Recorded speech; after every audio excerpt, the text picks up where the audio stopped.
Bismillahirrahmanirrahim. Assalamualaikum mga brothers and sisters. Actually, ang tanong na ito ay para sa pakinabangan ng mga nandirito. Ang tanong ko po ay, alam natin na si Shaitan ay nagbubulong sa atin habang nagsasala tayo, na nangangahulugan na pag pinakinggan natin yung bulong ni Shaitan, ay nangangahulugan na nabawasan ang gantimpala ng ating sala. So paano natin makobra yung gantimpala na ng sala na nawala, na nagbubulong si Shaitan? Paano makobra yun, yung mga effect ng sala? Thank you po.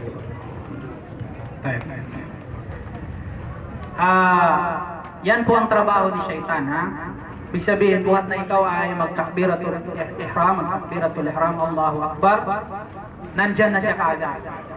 Ililihis na niya ang concentration ng sambayan mo. Ililihis na niya ang pag-iisip mo. Yung hindi mo naiisip kanina, na hindi ka pa nagsasambayan, bakit pa ngayon nagsasambayan ka, may isip mo na. Ganyan ang ginagawa ng Shaitan sa atin. Yaktalis, ninanakaw niya yung sambayan natin. Hanggang sa magising na lang tayo, magkamalay na lang tayo na wala na palang gantimpala yung sala natin dahil tinanggal na lahat ni Shaitan. Hindi nangangahulugan na mapunta sa kanyang gantimpala sapagkat siya ay rajim. Ibig sabihin, isinumpa at malayo sa awa ng Allah subhanahu wa ta'ala. Wala nang gantimpala mapunta sa kanya. Ang gusto lang niya, magkaroon siya ng kasama.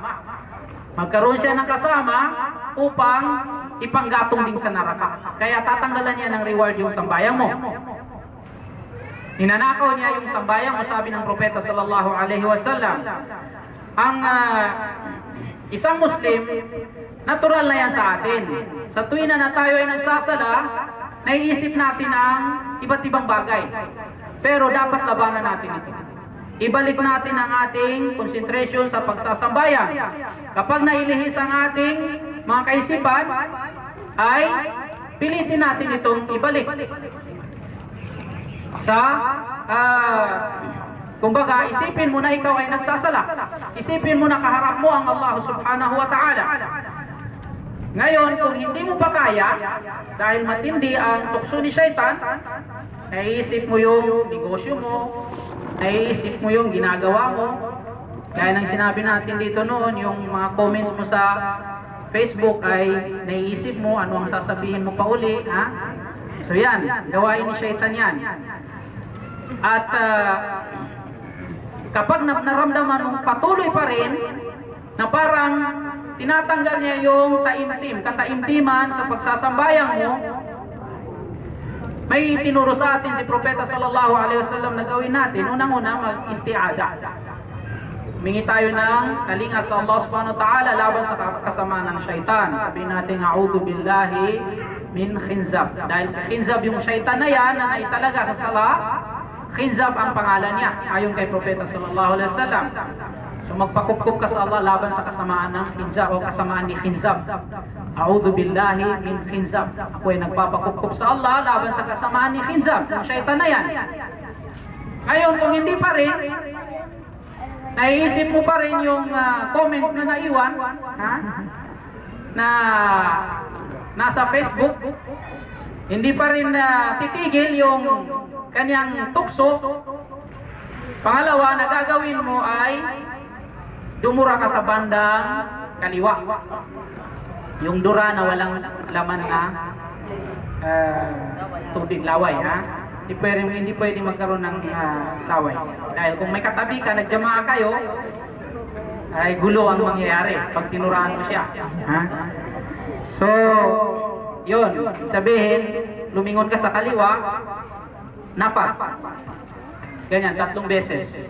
A'udhu billahi min khinzab. Ganyan. Duraan mo siya sa bandang kaliwa. Insyaallah ta'ala matatanggal yun. Mawawala na yun. Bagamat, normal na po sa atin ang tukso na yan dahil pati ang mga sahaba ay nangyayari sa kanila ito.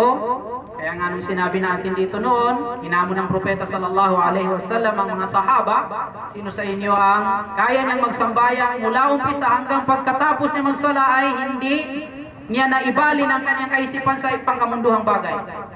At bibigyan ko siya ng hadiah, yung rida ni propeta sallallahu alaihi wasallam.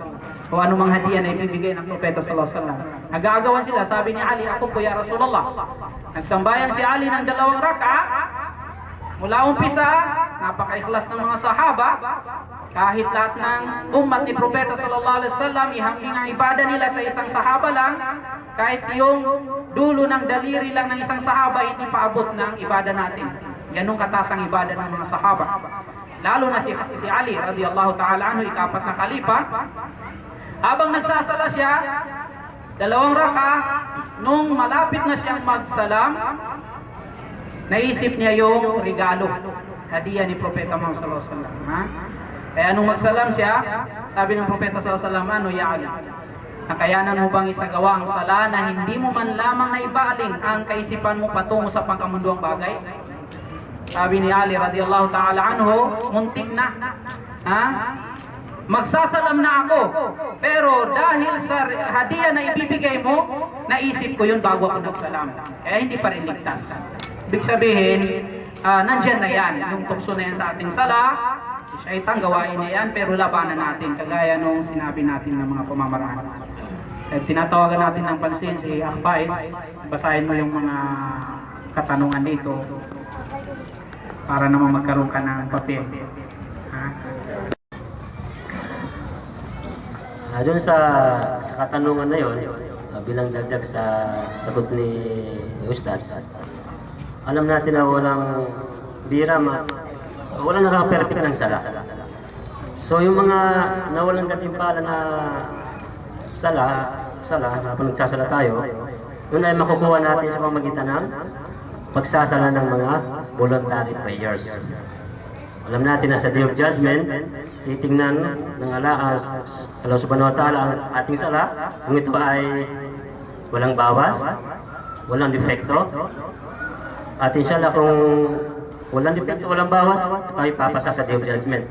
Subalit kapag ang ating sala ay kulang, may defekto, may problema, so itatanong ng Allah subhanahu wa ta'ala, kung meron ba tayong mga sala na voluntary, huwag natin sabihin na sunna lang yan. Pag hindi mo ginawa, walang reward.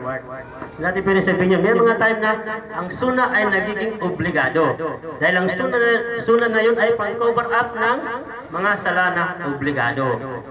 Yun ay paalala. Huwag natin sabihin na tinatamad tayong mag-sunna, yung sunna muakada, yung sunna rawatib, gagawin natin yun. Inshallah. So, nandito po tayo sa tinatawag na question and answer portion. Ang unang tanong na babasahin natin, saan po ba ang tamang paglagay ng kamay sa kababayan pag nag-Allahu Akbar sa sala? Ayun ang katanungan. Sasagutin niya yung Ustaz. Parehas po ang babae at saka lalaki sa lahat ng kilos at ginagawa sa sambayan. Saan inilalagay ang kamay? Hindi niya tinukoy kung ano yun. Sa nakatayo ba, nakaupo o nakasujud. Kung sa nakatayo, pare-parehas. Dito sa Hadwal Mankibain, dito pwede Allahu Akbar. Pwede kaya dito sa dibdib, Allahu Akbar. Dalawa, dito at saka dito. Pwede Allahu Akbar sa tapat ng Mankibain. Balikan. Kapag ikaw naman ay nagsujud, nagruko, saan nakalagay? Dito sa tuhod, nakalagay at naka-open yung mga daliri. Habang nakahawak yung mga kamay mo sa tuhod, pag nagruko ka. Kapag ikaw naman ay nagsujud, yung mga kamay mo nakalagay doon sa tapat ng tainga. Kung saan ka nakasujud, nakalagay doon yung mga kamay mo at hindi naka-open yung mga daliri. Nakaganyan siya, nakaharap siya sa kibla, gaya nung pagharap mo sa kibla. Subalit, ang tanong dito, yun ba ay, ang mga kababaihan minsan, baka ito yung tinutukoy niya, nakadapa ba yung siko niya nakalapag ba yung siko niya sa sahig? Hindi po, walang kaibahan ng babae at saka lalaki. Nakataas ang mga siko habang nakasujud. Kung nag-iisa ka lang ay buksan mo ito. Huwag mong sabihin babae ka, hindi pwedeng buksan, may makikita. Kung may kasama ka, katabi ka, i-close mo siya konti dahil mahirap na magkasikuhan kayo. So, yan po, parehas lahat ang posisyon na ginagawa ng lalaki at babae sa sala. Allahu a'lam. Itong katulungan natin ay ito po, masama po bang humingi ng sign o palatandaan sa sala sa Allah na tinatanggap niya ang ating sala? Sabi para bang humingi siya ng sign kung tanggap ba ang kanyang magsasala? Wala namang masama siguro. Allahu alam. Wala namang masama na hihingin mo, Ya Allah, ipakita niyo po sa akin ng sign na tanda na tinatanggap niyo ang aking sala. Subalit kahit hindi mo hingiin yon, ay makikita mo kung ano yung mga tanda. Kagaya ng isang pinakamalaking tanda na tinatanggap ng Allah subhanahu wa ta'ala ang sala mo, ay babawalan ka ng sala na ito sa gawaing masama. Gaya ng sinabi ng Allah subhanahu wa ta'ala sa banal na Quran, Inna salata tanha anil fahsya'i wal munkar. Katotohanan na ang sala, ang sambayan ay pinagbabawalan niya ang tao mula sa gawaing malaswa, fahsya, at gawaing hindi kaibig-ibig, munkar. So kapag nakita mo, naramdaman mo sa sarili mo na naiinis ka sa gawaing malaswa, inaayawan mo ang gawaing hindi kaibig-ibig, isa itong malaking tanda na tinatanggap ng Allah subhanahu wa ta'ala ang sambayang mo. Dahil ang sambayang ay pinagbabawalan kanya noon, mga gawain na yan. So kahit hindi mo po hingiin ang mga tanda na yan, makikita mo po ang mga tanda na yan sa buhay mo, na yan ay pagbabawalan kanya sa gawaing masama, kasalanan. Pangalawa ay uutusan kanya sa magandang gawain. Mapapamahal ka sa gawaing mabuti. At mapapamahal ka sa sala. Isang tanda na tinatanggap ang sambayan mo, habang ginagawa mo ang sala ay nag-i-enjoy ka. Hindi yung napipilitan ka. Hindi yung gusto mo matapos na agad. Hindi.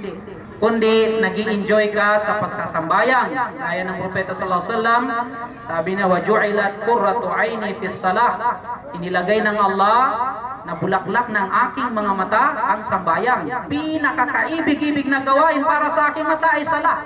Nag-i-enjoy ang Propeta sallallahu alaihi wasallam. Kapag naramdaman mo ito sa sarili mo, nag-i-enjoy ka, yung iba nagtatahajjud, ilang oras nakatayo lang. Dahil sa tagal ng sala, hindi tinatamad, hindi napapagod. O kahit nagsusuna, napakatagal, hindi na tinatamad, hindi napapagod. Bakit? Dahil nasasarapan siya, nag-i-enjoy siya doon sa pagsasambayang. Kapiling niya, kaharap niya ang Allah subhanahu wa ta'ala. So ito ay isang malaking tanda na ikaw o ang sala mo ay tinatanggap ng Allah subhanahu wa ta'ala. Pero kung ang pakiramdam mo, nag-uumpisa pala ng takbiratul ihram, ang imam, kung ikaw ay ma'mum, gusto mo ay maiksi lang ang babasaing sura, gusto mo matapos na agad para makalabas na, ibig sabihin, tanda ito na napipilitan ka lang sa sambayan. Wallahu a'lam.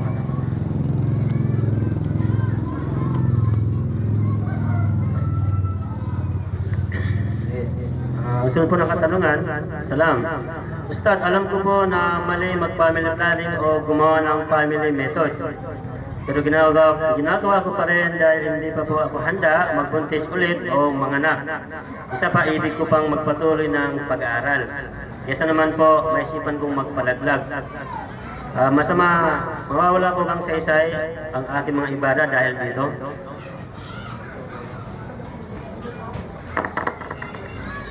Ang family planning ay nagiging mabuti o nagiging masama sa Islam. Kailan siya magiging mabuti at kailan siya magiging masama? Ipinahintulot ang pagtitipid sa panganganak kapag ang isang babae ay hindi na kaya ng kanyang katawan. Sunod-sunod, kambal pa, dorimi, So kung hindi na kaya ng kanyang katawan, ipinahintulot na mamahinga muna siya. Ibig sabihin, gumawa ng pamamaraan para makapahinga. Subalit, hindi niya puputulin ang paraan para hindi na siya manganak.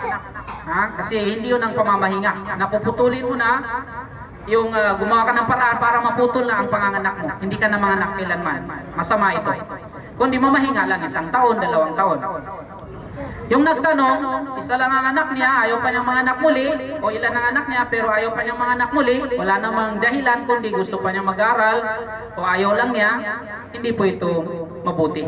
Hindi ito ipinag-uutos, kundi labag ito sa mga hadith ng Propeta sallallahu alaihi wasallam na hinimok niya ang kanyang ummah na manganak ng marami para magkaroon ng maraming sumasampalataya sa Allah subhanahu wa ta'ala, at higit sa lahat binibigyan mo ng kaligayahan si Propeta sallallahu alaihi wasallam. Nagiging proud na proud siya sa araw ng paghukom, nagyayabang siya dahil sa dami ng kanyang ummah. So, nakakapagtaka, ibang tao ayaw nilang manganak, tayo gustong-gusto natin magkaroon ng anak. So, ganun pa man, sa nagtanong, hindi po kaibig-ibig na gawain ang pigilan mo ang panganganak mo dahil lang sa gusto mo pang mag-aral. Pwede ka naman mag-aral na mayroon kang 100 anak. So, ang pagkakaroon ng maraming anak ay isang malaking ni'ma, biyaya ng Allah subhanahu wa ta'ala para sa isang tao. Kaya nga ang Propeta sallallahu alaihi wasallam kanyang sinabi, sa taong walang anak, ikaw ang pinakamiskin na tao. Ibig sabihin, ikaw ang pinakamiskin. Hindi yung miskin walang kayamanan. Ang miskin ay yung walang anak. Yun ay kung sinasadya. Kung sinasadyang ayaw mo magkaroon ng anak, ikaw ang pinakamiskin. Pero kung hindi mo sinasadya, kadar ng Allah subhanahu wa ta'ala, ikaw ang pinakamayaman na tao dahil wala kang iniisip na iba. Allahu Akbar. Yung karagdagan lamang na katanungan, sabi rito, no choice po ako kundi mag-imam sa kapatid ko dahil hindi pa siya marunong. Pero hindi po ako sanay mag-imam at nadidistract po ako. Matatanggap po ba ang sala namin? Hindi po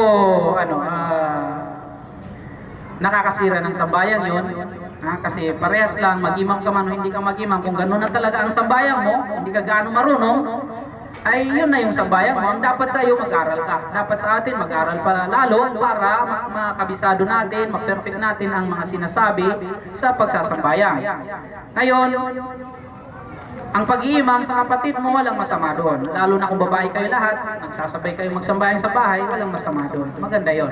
Subalit, kung lalaki ka, huwag ka na magpahirap sa sarili, kundi hanapin mo ang masjid. Pumunta ka sa masjid, doon ka magsambayan at wajib sa iyo yun. Huwag ka magsambayan sa bahay at mag-imam ka, pag-imaman mo ang kapatid mo, hindi po dapat yung sa mga kalalakihan, at unless kung malayo sila sa moske at walang moske sa isang lugar. Uling katanungan, salam po. Halimbawa sa pagkalis mo sa bahay ay nasa loob ka na ng wudu. Sabi nasa katayong estado ba, nasa katayuan ka ng wudu. Kaso sa pagsakay mo papunta sa labas, ang pagbayad sa tricycle o jeepney ay matats ng lalaki. Ang kamay mo, batal na po ba ang wudu nun? Para sa maabutan mong wakto sa pupuntahan mo at kinakailangan pa bang mag-wudu ulit? So tanong dito, kapag nasa wudu ka na at sumakay ka ng jeepney o tricycle at natats mo ang lalaki, yung babae yung nagtatanong siguro, batal ba o invalid ba ang kanyang wudu? Ang nawakidul wudu, mga nakakasira po ng ablution ay malinaw. Yan po ay ang mautot ka, umihi ka, lahat ng kharij na sabilin, dumaan sa dalawang dinadaanan ng dumi, nakakasira ng wudu, kumain ka ng karni ng kamilyo, nakakasira ng dugo, matulog ka, nakakasira ng wudu. So ibig sabihin, malinaw yung mga nakakasira. Hawakan mo ang private parts mo nang walang sapin. Bagamat mayroon hadith na hindi ito nakakasira ng wudu, pero mas mainam gawin mo ng nakakasira ng wudu ayon sa mga imam, para makalaya ka sa pagdadalawang isip. Pagdating sa pagdikit ng skin ng babae at saka lalaki, ay hindi po ito nakakasira ng ablution. Asawa mo man o hindi mo asawa, kagaya sa nagtanong sa tricycle o sa jeepney,